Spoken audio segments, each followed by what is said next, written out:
ஒரு மலைப்பாதையில் ஒரு சிறிய நதி ஓடிக்கொண்டிருந்தது.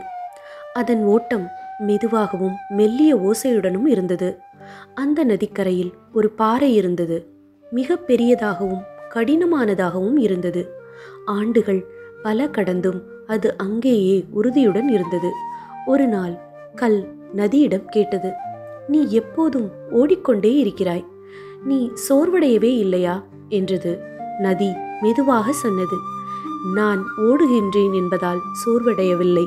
ஓட்டம் நிற்கும் இடத்தில்தான் சுமை தங்குகிறது.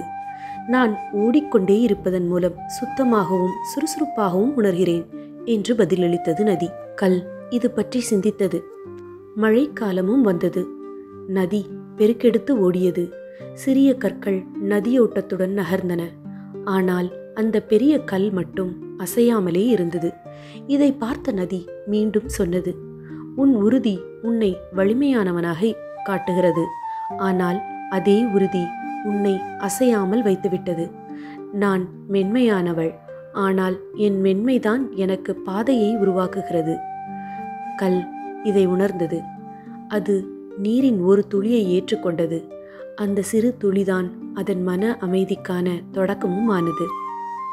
மென்மை பல நேரங்களில் உறுதியை காட்டிலும் ஆழமான வலிமை கொண்டது.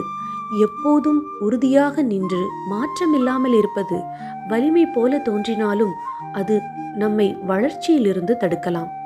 மென்மை, அடக்கம், மாற்றத்தை ஏற்கும் மனம், இவைதான் உண்மையான ஆற்றல்.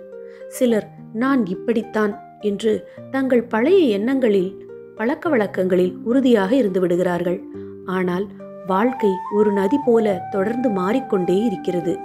நாம் அந்த ஓட்டத்துடன் சேர்ந்து மெல்ல மாறினால் நம் மனம் இலகுவாகவும் அமைதியாகவும் இருக்கும். அமைதி என்றால் நிற்பதல்ல, கால ஓட்டத்துடன் பயணித்து மெதுவாக முன்னேறுவதுதான் உண்மையான அமைதி.